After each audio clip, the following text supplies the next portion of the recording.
आज हम बात करेंगे ब्लड वेसल्स की कि ब्लड वेसल्स क्या होती हैं। ब्लड कहते हैं खून को और वेसल्स कहते हैं ऐसी चीज जो नालियों की तरह या ट्यूब्स की तरह बनी हुई होती है। तो खून की नालियों को हम कहते हैं ब्लड वेसल्स।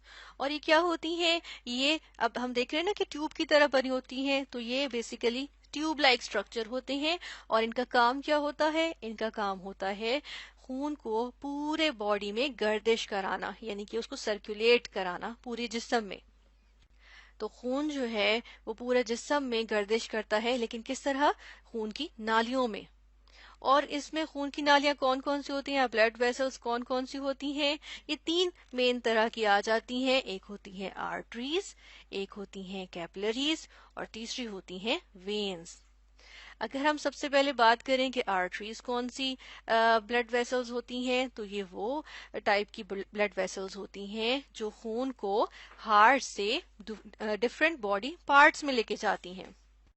और वेन्स जो हैं ये क्या करती हैं? ये पूरे जिस्म से ब्लड लेती हैं और हार्ट को पहुंचाती हैं। जहां पर ब्लड वेसल्स का जाल मौजूद होता है, हम देखते हैं वहां पर बारीक बारीक सी ब्लड वेसल्स भी मौजूद होती हैं, जिन्हें हम कहते हैं कैपिलरीज। जैसा कि यहाँ पर आप देख रहे हैं, ये ब्लड वेसल्स का पूरा एक नेटवर्क, एक जाल सा मौजूद है।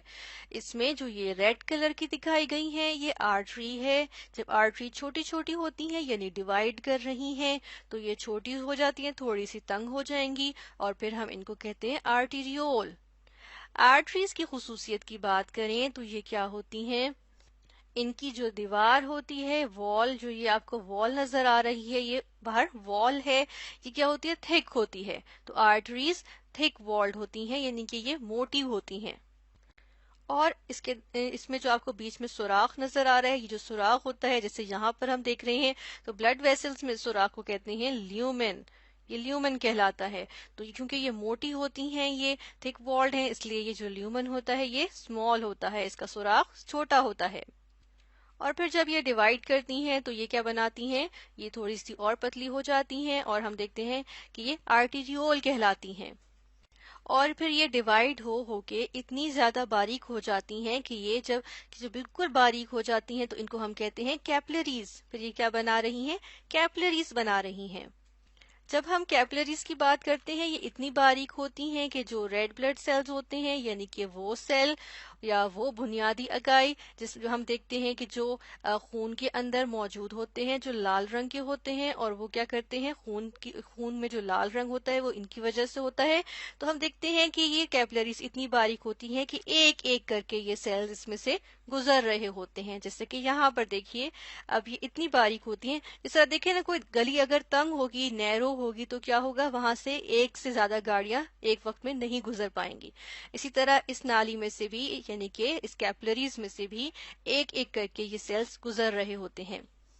और इनकी यहाँ से गुजरते हुए स्पीड भी स्लो हो जाती है। तो हम देखते हैं इर्द गिर्द कैपिलरीज के जाल के इर्द गिर्द क्या मौजूद होते हैं? टिश्यू सेल्स मौजूद होते हैं। यानी कि जिस्म के किसी भी हिस्से में जो सबसे छोटा पार्ट होता है, यानी बुनियादी इकाई जिसे हम कहते हैं सेल, जो मौजूद होता है, तो वो जब उसके ग्रुप्स मौजूद होते हैं उनको हम कहते हैं टिश्यूज। तो टिश्यू के सेल्स मौजूद हैं यहाँ पर इर्द गिर्द। जहाँ पे कैपिलरीज का जाल होता है, वहाँ वो सॉरी, कैपिलरीज का जाल कहाँ होता है?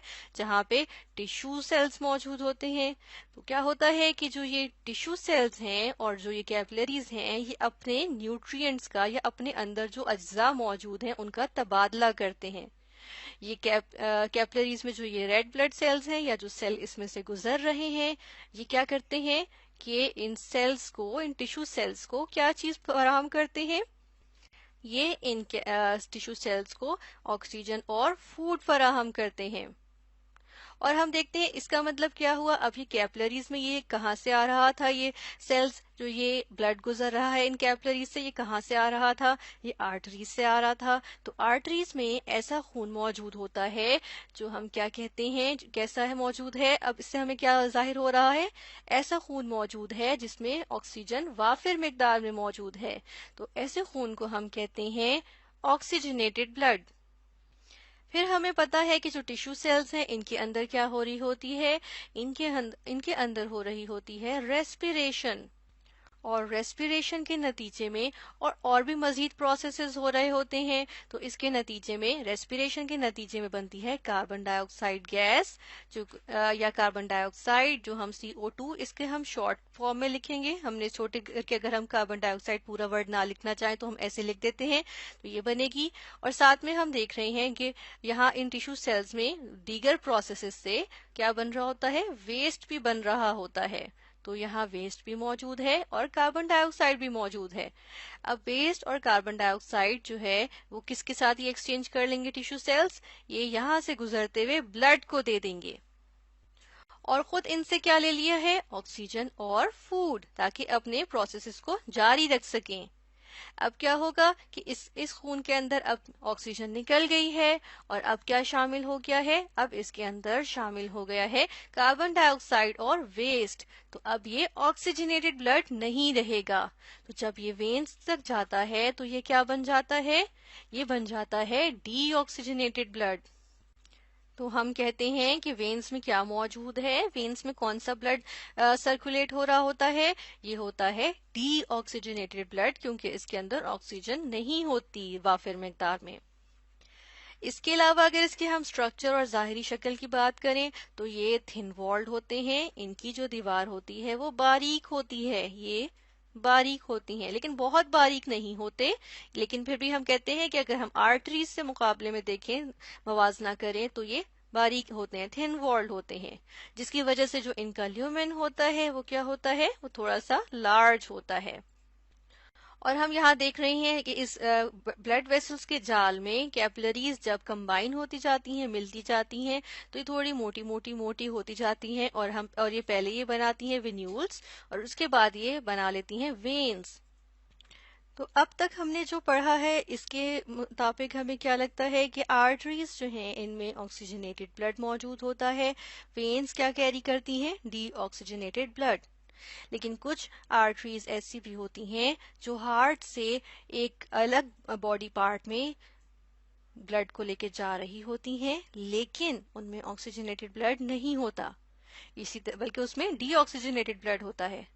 इसी तरह कुछ वेन्स ऐसी भी होती हैं जो क्या करती हैं कि एक सर्टेन बॉडी पार्ट से ब्लड को हार्ट की तरफ लेके जाती हैं, लेकिन वो ब्लड ऑक्सीजनेटेड होता है, डीऑक्सीजनेटेड नहीं होता। और वो कौन सी आर्टरीज होती हैं, वो कौन सी वेन्स हैं, यहाँ हम देख लेते हैं। ये यहाँ मौजूद हैं लंग्स और हार्ट।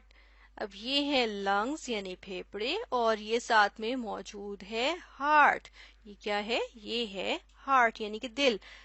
अब क्या होता है कि जब हार्ट में क्या होता है, ये जो बड़ी बड़ी आपको यहाँ ब्लू कलर की वेन्स नजर आ रही हैं, ये बहुत सबसे चौड़ी वेन्स होती हैं, ये वाली भी और ये वाली भी, और ये सबसे बड़ी वेन्स होती हैं बॉडी की, इनको हम कहते हैं वेना केवा। पूरी बॉडी से जो डीऑक्सीजनेटेड ब्लड है वो वेना केवा के जरिए कहाँ पर आता है, हार्ट में दाखिल होता है। फिर इसके बाद हम देखते हैं कि यहाँ पर आपको एक और चीज नजर आएगी, ये बड़ी सी रेड कलर की मोटी सी आपको ब्लड वेसल नजर आ रही है। ये हमारी बॉडी की सबसे बड़ी आर्टरी होती है और इसको हम कहते हैं एओर्टा। और ये क्या करती है, ये ब्लड को हार्ट से बॉडी के तमाम पार्ट्स में लेके जाती है। लेकिन यहाँ पर आपको एक ब्लू कलर की ये ब्लड वेसल नजर आ रही है, जो कहाँ जा रही है, ये हम देख रहे हैं, ये लंग्स की तरफ जा रही है। तो हार्ट से लंग्स की तरफ जा रही है, इसका मतलब है ये क्या है, ये है आर्टरी, ये होती है आर्टरी। लेकिन हम क्या देख रहे हैं, क्योंकि देखिए ब्लड में हार्ट में अभी यहाँ से वेना केवा से डीऑक्सीजनेटेड ब्लड आया था, दाखिल हुआ था, और देखिए यहाँ पर जो ये वाला जो इस खाने से, जो दिल का ये वाला खाना है, कंपार्टमेंट है, इससे ब्लड पंप होता है यहाँ पे। लेकिन ये जो ब्लड वेसल है, क्योंकि ये क्या कर रही है, ये लेके जा रही है ब्लड को हार्ट से एक बॉडी पार्ट में, तो ये आर्टरी है, क्योंकि आर्टरी का ये काम होता है। लेकिन ये तो डीऑक्सीजनेटेड ब्लड है, तो हम क्या देखते हैं, ये एक हमारे पास जो हमने कहा था ना, ऐसी आर्टरी भी होती है जिसमें ऑक्सीजनेटेड ब्लड नहीं होता बल्कि डीऑक्सीजनेटेड ब्लड होता है, तो ये वही वाली आर्टरी है और इसका नाम होता है पल्मोनरी आर्टरी। इसके बाद हम देखते हैं कि हमने जब सांस लेते हैं, ब्रीदिंग होती है, तो ताज़ा हवा लंग्स में जाती है। तो लंग्स में क्या चीज़ शामिल होती है? लंग्स में ऑक्सीजन गैस शामिल होती है, जो कि ताज़ा हवा के साथ वाफिर मिकदार में आती है। मैं ऑक्सीजन गैस को O2 इसके शॉर्ट फॉर्म में लिख रही हूँ। ऐसे हम शॉर्ट फॉर्म में लिखते हैं ऑक्सीजन गैस को। ये हमने लिख दिया।